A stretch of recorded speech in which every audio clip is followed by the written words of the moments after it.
দেশে আমাকে যেতেই হবে। সব বুঝেছি।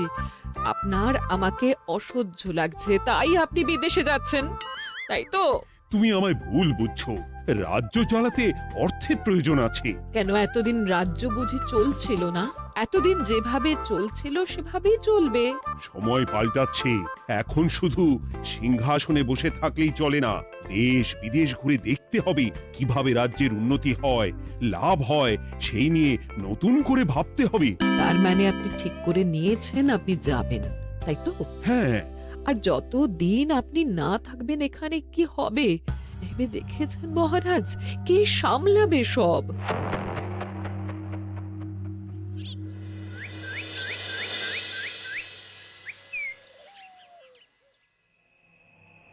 চিঠি?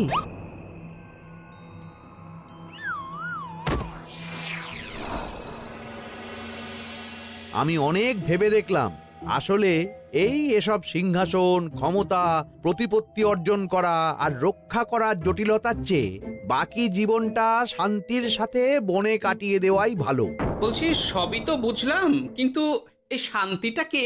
মহারাজ সন্ন্যাসী হয়ে গেলেন আর এসব নিয়েও তুমি ভাড়ামি করছো গোপাল? ও মা গো, এবার কি হবে? চিন্তা করবেন না রানীমা, কৃষ্ণনগরকে আমি আমার বুক দিয়ে আগলে রাখবো। আপনার ছাতির মাপটা ঠিক মতো জানেন তো মন্ত্রী মশাই? মানে ওই গোটা কৃষ্ণনগরকে কি আপনি আপনার বুকের মধ্যে আগলে রাখতে পারবেন? গোপাল! মার্জনা করবেন মন্ত্রী মশাই। আমি বলছিলাম কি, ওইসব আগলে টাগলে রাখার আগে ওই ভালো করে খুঁজে দেখুন সব। মানে কি বলতে চাইছো কি তুমি?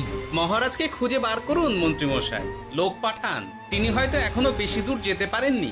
এটা কিন্তু ঠিক বলেছে গোপাল, তাকে একবার যদি খুঁজে পাই আমরা। আপনি চিন্তা করবেন না রানীমা, আমি এক্ষুনি লোক পাঠাচ্ছি।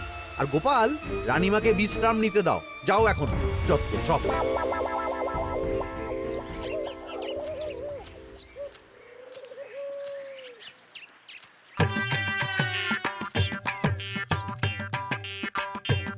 ওই গো, গেলে কই?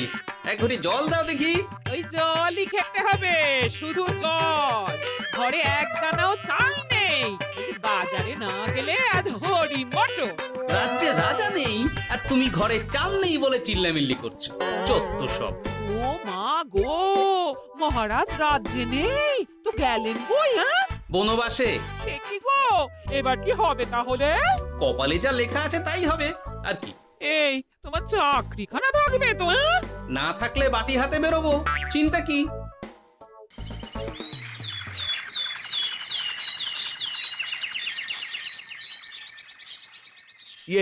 মহারাজ যখন নেই তখন আমি যখন এ রাজ্যের মহামন্ত্রী, তখন আমি এত মানে মানে করার কি আছে মন্ত্রী মশাই? মহারাজ নেই তো কি হয়েছে, রানীমা তো আছেন। আমরা তার কথা মতোই চলব। গোপাল একদম উচিত কথা বলেছে। হ্যাঁ, আমিও তো তাই বলছিলাম। মহারাজ যখন নেই তখন রানীমার নির্দেশ মতোই তো আমাদের সামলাতে হবে সব। কতদিন আর আগলাবে গোপাল? আজ নয় কাল এই শর্মাকেই বসতে হবে এই সিংহাসনে। যতদিন পারি ততদিন তো চেষ্টা করতেই হবে মন্ত্রী মশাই। আপনি যদি চলেন ডালে ডালে, আমি চলি পাতায় পাতায়। রাজা মশাই আছেন? আমি অনেক দূর থেকে আসছি।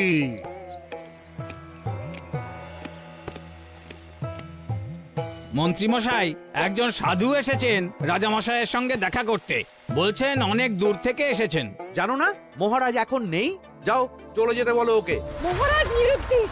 এই মুহূর্তে সত্যিই যদি কোনো প্রাজ্ঞ সাধু বাবা রাজবাড়িতে তার পায়ের ধুলো দেয়, বলা তো যায় না যদি মহারাজের হদিস তিনি দিতে পারেন। ঠিক ঠিক, একদম ঠিক বলছেন পণ্ডিত মশাই। বেশ বেশ, ডেকে আনো তাকে, দেখি সে কি বলে। মহারাজ, আমার প্রণাম নেবেন। উনি মহারাজ নয়, উনি মন্ত্রী। আসুন সাধু বাবা, আসুন, আসন গ্রহণ করুন।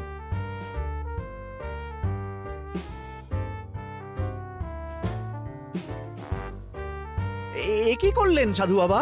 এটা তো মহারাজের সিংহাসন। আপনার জন্য আমি অন্য আসনের ব্যবস্থা করে দিচ্ছি, আপনি বরং সেখানে বসুন। ওহ, রাজাই যখন নেই তখন তার সিংহাসনে বসতে ক্ষতি কি? আপনি কি করে জানলেন মহারাজ নেই? বুঝলে না, সাধু বাবা যে অন্তর্যামী গোপাল। এবার কি হবে?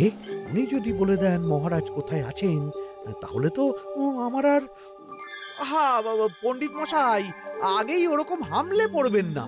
আচ্ছা, আপনি যদি অন্তর্যামী হন, বলুন তো আমাদের রাজা মশাই কোথায় গেছেন? জবর জটা কালো চুলে দেনামা অতীত বলেন। বুম!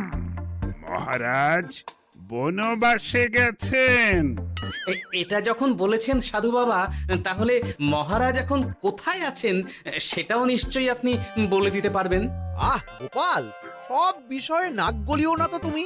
ঠিক ঠিক আছে, রাজা মশাইকে নিয়ে চিন্তা হওয়া তো খুবই স্বাভাবিক, কিন্তু গোপাল, রাজা মশাই বনবাসে গেছেন, তাকে আর সংসার মায়ায় বাঁধা ঠিক কাজ হবে না। এ আপনি কি বলছেন সাধু বাবা? মহারাজ না থাকলে রাজ্য চলবে কেমন করে? নতুন রাজা নির্বাচন করতে হবে। এই তো খেলা জমে গেছে, একে দিয়েই কাজ হবে মনে হচ্ছে।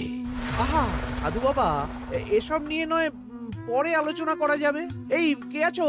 সাধু বাবার পা ধুইয়ে দাও ভালো করে। না, বিষয়টা ঠিক সুবিধের মনে হচ্ছে না। আহা মন্ত্রী, করেছ কি? আমি সাধু মানুষ, এত খেতে পারি কি? ও বললে হবে না সাধু বাবা, আপনার জন্য নিজে দাঁড়িয়ে থেকে মহারাজের খাস হালুই করকে দিয়ে রাঁধিয়েছি সব। এ দেখুন না একটু, অমৃত অমৃত। বেশ বেশ, এত করে বলছো যখন, বাহ বাহ, চমৎকার চমৎকার। আমি জানি তো যে এমন খাবার আপনি আগে কখনো খাননি। তা বটে বটে, ভেবেছিলাম কটা দিন বিশ্রাম নিয়ে চলে যাব। এখন দেখছি যা আদর আতিথেয়তা শুরু করেছো তোমরা, তাতে তো মাস কয়েক কাটিয়ে না গেলে আমারই লোকসান হবে। থাকুন না, থাকুন, যতদিন ইচ্ছা থাকুন। আমার ইচ্ছা অনুযায়ী সব চললে তো ওই গোপালের জায়গায় আপনাকেই সবার মহারথী করে রেখে দিতাম চিরকাল। এসব কি বলছো মন্ত্রী? কেন, পরিকল্পনাটা মন্দ নাকি? আমি হব এই রাজ্যের নতুন রাজা, আর আপনি হবেন আমার রাজসভার প্রধান মহারথী। বটে, কাজটা খুব একটা কঠিন না। মহারাজ বনবাসে, আর আপনি নিজেই তো বললেন তাকে ফিরিয়ে আনাও ঠিক হবে না। তাহলে তা বলেছি, কিন্তু বাকি অন্যান্য সভাসদেরা আছে, তারা তো। আরে ছাড়ুন তো ওদের কথা। আকাশে হাত ছড়িয়ে আর একবার মন্ত্র পড়ে নেবেন, বলবেন এই রাজ্যের রাজা হওয়ার ক্ষমতা একমাত্র আমার মধ্যেই আছে। ব্যাস, সবাই মানতে বাধ্য। তারপর আমার একটা হিল্লে হয়ে গেলে আপনারটার ব্যবস্থাও আমি করে দেব, বুঝলেন? বুঝলাম, একেবারে জলের মতো পরিষ্কার। ব্যাস, কালই তাহলে কাজ শুরু করে দিন। বেশি দেরি করে তো লাভ নেই। বলা তো যায় না, মহারাজের যদি রানীমার জন্য মন কেমন করে, রাজ্যে ফিরে আসে, ওসব হওয়ার আগেই সেরে ফেলতে হবে সব কাজ। রাজা হওয়ার খুব তাড়া দেখছি তোমার মন্ত্রী। ওপরে ওঠার ইচ্ছা কার না থাকে বলুন তো সাধু বাবা? আর মাত্র কটা দিনের অপেক্ষা, ব্যাস, তারপরেই এই সিংহাসনের মালিক হব আমি, কৃষ্ণনগরের নতুন রাজা হব আমি। সমস্ত ধন দৌলত থাকবে আমার এই হাতের মুঠোয়। কি অত ভাবছেন মন্ত্রী মশাই একা একা? মানে কি ভাবছি তার কৈফিয়ত তো তোমায় দিতে হবে। হ্যাঁ, হিমা ছি ছি ছি, আপনি কেন কৈফিয়ত দেবেন? আপনার মুখ দেখলেই তো বোঝা যাচ্ছে যে আপনি কি ভাবছেন। তাই বুঝি? তা বলো দেখি কি ভাবছি আমি। আপনি ভাবছেন ওই কৃষ্ণনগরের সিংহাসনের কথা। শুনে ফেললো নাকি সব? আপনি ভাবছেন আমাদের মহারাজের কথা, তাকে কিভাবে ফিরিয়ে আনা যায় সেই কথা, তাই না? মহারাজকে যে আর ফিরিয়ে আনা যাবে না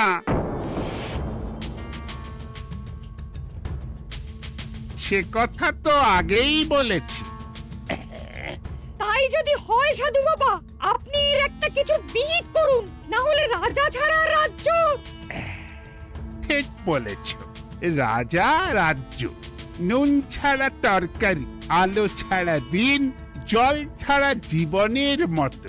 তাই যত দ্রুত সম্ভব নতুন রাজা নিয়োগ করা দরকার। কিন্তু এ বিষয়ে সিদ্ধান্ত নেওয়ার আগে রানীমার সাথে কথা বলা জরুরি। তার চেয়েও জরুরি একটা কাজ আগে করা দরকার। কিসের কথা বলছেন মন্ত্রী মশাই? গোপালের বহিষ্কার। এ আপনি কি বলছেন মন্ত্রী মশাই? একে রাজা মশাই, তার মধ্যে গোপালের মতো বিচক্ষণ মানুষকে রাজসভা থেকে বহিষ্কার করলে তো রাজ্যেরই ক্ষতি। এটাই হচ্ছে সমস্যা। এই কক্ষে যার যেটা কাজ নয় সে সেটা নিয়ে বেশি চিন্তিত। তুমি বিজ্ঞানী, তুমি বিজ্ঞানে মন দাও, রাজকাজ আমার দায়িত্ব। তাহলে এরকম সিদ্ধান্ত নেওয়ার আগে সবার সাথে আলোচনা করা দরকার। কোনো দরকার নেই, আমি যা বলেছি তাই হবে। রাজ্যের ব্যয়ভার বাড়ছে, এই মুহূর্তে কোনো ভাঁড়কে অযথা বেতন দিয়ে পোষার কোনো মানে হয় না। তাই গোপালেরও কাল থেকে রাজসভায় আসার কোনো দরকার নেই। সবই আমি বুঝতে পারছি মন্ত্রী মশাই।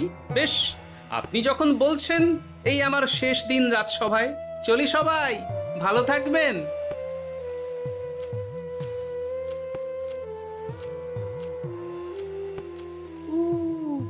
এত সহজে যে বেটা মাঠের বাইরে চলে যাবে বুঝতেই পারিনি আগে। এবার আমার আর সিংহাসনের মাঝে নেই কোনো বাধা, নেই কোনো কাটা। তুমি চিন্তা করো না, আমি নিজে মন্ত্রীর সাথে কথা বলবো। না না রানীমা, সেসবের দরকার নেই। মহারাজ ছাড়া রাজবাড়ি শূন্য শূন্য লাগে, আমারও মন লাগছে না এখানে। বেশ, যা ভালো বোঝো তাই করো, তবে ডাকলে এসো কিন্তু। হ্যাঁ রানীমা, নিশ্চয়ই আসবো। এখন আমি চলি। যাক, এই কদিনে মাথাটা খেলানোর সময় পাওয়া যাবে একটু, না হলে কেমন যেন গুলিয়ে যাচ্ছে সব। কি যে বলো গোপাল দাদা, এই শেষ দুটো শাকের আটি নিয়েও দরদাম করবে তুমি? ওরে, আমি বেকার মানুষ, দরদাম না করে উপায় আছে আমার? হ্যাঁ শোনো শোনো শোনো, মহারাজ কৃষ্ণচন্দ্রের অবর্তমানে কৃষ্ণনগরে নতুন রাজা হিসেবে নির্বাচিত হবেন রাজ্যের মহামন্ত্রী। সেই শুভানুষ্ঠানে রাজবাড়িতে আমন্ত্রণ রইল। এসব কি হচ্ছে বলো তো গোপাল দাদা? ভিতরের খবর আছে নাকি কিছু? না গো ভাই, তুমিও যা জানো আমিও ততটুকুই জানি। ও গোপাল দাদা, ব্যাপার কি? এ সময় এখানে কি চাই? রানীমার জরুরি তলব, এখনই ওই রাজবাড়ি যেতে হবে তোমাকে। কিন্তু আমার যে বাজার হয়নি এখনো। আরে ওসব বাজার টাজার পরে হবে, তুমি এখন আমার সাথে চলো তো। মন্ত্রীকে আমি বিশ্বাস করেছিলাম, ও যে এইভাবে বিশ্বাসের সুযোগ নেবে আমি একদম বুঝতে পারিনি। আমাদের এক্ষুনি অন্যান্য সভাসদদের সাথে কথা বলা দরকার রানীমা। কারোর সাথে কথা বলার দরকার নেই রানীমা, আমি নিজেই চলে এসেছি আপনার সাথে কথা বলতে। এখানে কি জন্য এসেছো গোপাল? রানীমার কান ভাঙাতে? বাহ, আপনি সবার মাথা মুড়িয়ে সিংহাসন কবজা করতে পারেন, আর আমি রানীমাকে সেই সত্যি কথা জানাতে পারি না? চুপ! ভুলে যেও না, আমি কৃষ্ণনগরের হবু রাজা। মুখ সামলে কথা বলবে আমার সাথে। এসব কি হচ্ছে মন্ত্রী মশাই? রাজা মশাই নেই, সেই সুবাদে এ কি শুরু করেছেন আপনি?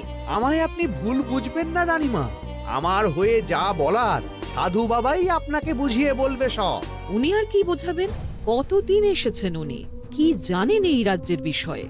সাধনা মা, সবই সাধনা। সাধনার জোর থাকলে সবকিছুই জানা যায়। ভূত ভবিষ্যৎ অতীত সব। সেই জোর থেকেই বলছি মা, মন্ত্রীর কপালে আমি জ্যোতি দেখতে পাচ্ছি। মন্ত্রী যদি রাজ্যের রাজা হয়, এ রাজ্যের উন্নতি কেউ ঠেকিয়ে রাখতে পারবে না। আপনাদের একটা কথাও বিশ্বাস করি না আমি, এসব আপনাদের ষড়যন্ত্র। এ আপনি ভুল করছেন রানীমা। যা হোক, যে কথা আমি বলতে এসেছি, রাজা যখন আমি হচ্ছি তখন তো আমাকে এই প্রাসাদেই থাকতে হবে, ফলে আমার স্ত্রীকেও এখানে এসেই থাকতে হবে। সে তো আর একা থাকতে পারবে না। তাই আপনি যদি এই ঘরটা ছেড়ে দিতেন। কিন্তু মন্ত্রী মশাই, তুমি কি বলছো মন্ত্রী? এখানে না থাকলে রানীমা থাকবেন কোথায়? আর আমি তো এমন কোনো বিধান দিইনি যে রানীমাকে অন্যত্র পাঠাতে হবে। সবকিছুর জন্য তো আপনার বিধান দরকার নেই সাধু বাবা, এ আমার নিজের বিধান। আমি রাজা হব, আমার স্ত্রী রানী হবে, তারও তো অধিকার আছে রানীর মতো থাকার, রানীর মহলে থাকার। আপনার ব্যবস্থা আমি অন্যত্র করে দেব রানীমা, আপনি কিচ্ছু ভাববেন না।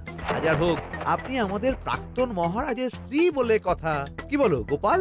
আমার মনটা আসলে অনেক অনেক বড়, তোমরা খালি দেখতে পাও না সেটা। কাজটা কি আপনি ঠিক করলেন মন্ত্রী মশাই?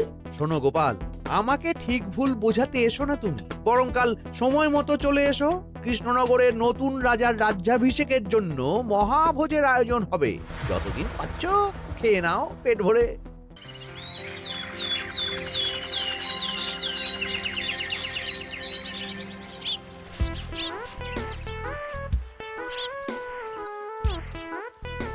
আরে এগুলো আবার কি পরে আছে এখানে? কি এ তো মহারাজের পোশাক। এখানে এসব কি করে এলো? তাহলে কি মহারাজ? না না না, হিসেবটা কেমন যেন ওলট পালট হয়ে যাচ্ছে। সময় তো হয়ে গেল, নতুন মহারাজকে ডাকুন এবার। এসে গেছি, এসে গেছি। আসুন মন্ত্রী মশাই, আসুন। মুকুট নিয়ে দাঁড়িয়ে আছি আপনার মাথায় পরাবো বলে। সাধু বাবা, এবার মহারাজ বলা অভ্যাস করুন। মহারাজ। মহারাজের হদিশ পাওয়া গেছে মন্ত্রী মশাই, মহারাজের হদিশ পাওয়া গেছে। এই কি সর্বনেশে কথা! মহারাজের হদিশ পাওয়া গেছে মানে কোথায় মহারাজ? না না, মহারাজ না, মহারাজের পোশাক পরে আছে পুকুরের ধারে। আমার মনে হয় তিনি ওই পুকুরে ডুব দিয়ে নিরুদ্দেশ হয়ে গেছেন। ও তাই বলো? তা বেশ তো, প্রাক্তন রাজার জন্য না হয় কিছুক্ষণ নীরবতা পালন করে নেব আমরা, ব্যাস। এ আপনি কি বলছেন মন্ত্রী মশাই? মহারাজ সত্যি ওই পুকুরে ডুব দিয়েছেন কিনা সেটা তো তুলিয়ে দেখা দরকার একবার। সেসব হবে আমি রাজা হওয়ার পর। নিন সাধু বাবা, মুকুট পরান। কিন্তু মন্ত্রী মশাই, আরো একটা দুঃসংবাদ আছে যে। ও আবার কিসের দুঃসংবাদ? মহারাজ যে পুকুরে ডুব দিয়েছেন সেই কথা বলতেই রানীমা অজ্ঞান হয়ে গেছে। তুমি যে কি করো না গোপাল, শুভ সময়ে অশুভ একটা সংবাদ দিয়ে দিলে তো সব বরবাদ করে। এই কে আছো? গ্রেপ্তার করো গোপালকে। তার আগে তোমায় গ্রেপ্তার করা হবে। এত বড় সাহস তোমার? হবু রাজাকে গ্রেপ্তার করার কথা বলো তুমি? আজ তোমার একদিন কি আমার একদিন। কিসের হবু রাজা? আমি কৃষ্ণনগরের আসল রাজা। হ্যাঁ, আমি। কি মহারাজ, আপনি? হ্যাঁ, আমি। অনেক দিন ধরে তো তোমার বাড়বাড়ন্ত দেখলাম, আজকে খেলা শেষ। কিন্তু গোপাল, রানী কোথায়? কেমন আছে সে? এক্ষুনি তার কাছে আমাকে নিয়ে চলো। রানীমা ভালোই আছে মহারাজ, কিচ্ছু হয়নি তার। কিন্তু তুমি যে বললে রানী অজ্ঞান হয়ে গেছে। এটুকু মিছে কথা না বললে যে আপনার লুকোচুরি খেলাটা এত সহজে শেষ হতো না মহারাজ। লুকোচুরি বটে, কিন্তু তুমি বুঝলে কি করে এত সব? প্রথম সন্দেহটা হলো যখন রানীমাকে অন্যত্র রাখার কথা বলতেই আপনি বিচলিত হয়ে উঠলেন, তখন। তারপর পুকুর পাড়ে আপনার পোশাক। ব্যাস এটুকুই, আর কিছু নয়। আর প্রথম দিন রাজসভায় এসেই সোজা সিংহাসনে চড়ে বসা। ব্যাস, একে একে 2 আর 2 2 4 করে ফেললাম। তারপর মনে হলো রানীমার প্রতি টান ফিরিয়ে আনতে পারে আপনাকে আপনার আসল রূপে। তাই এই মিছে কথা। অধমের অপরাধ মার্জনা করবেন মহারাজ। গোপাল, তোমার তুলনা নেই। কিন্তু মহারাজ, আপনি কেন এই ছদ্মবেশ নিয়েছিলেন তার আসল উদ্দেশ্যটা কিন্তু এখনো আমার কাছে পরিষ্কার হয়নি পুরোটা। আসলে আমি পরীক্ষা করছিলাম, বুঝলে, কিসের পরীক্ষা মহারাজ? যে আমার অনুপস্থিতিতে কে এই রাজ্য চালাবে তার পরীক্ষা। এবং আমি ঠিক করেছি যে কদিন ব্যবসার কাজে আমি বাইরে থাকব, ততদিন রানীর পরামর্শ মতো সমস্ত কিছু সামলাবে গোপাল।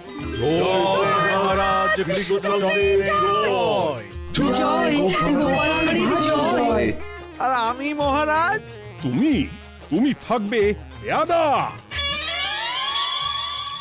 এ কি শুধু জল আর ভাত?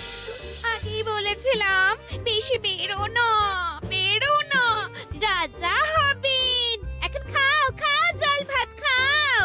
চেষ্টায় তুমিও আমাকে ভুল বুঝলে গিন্নি।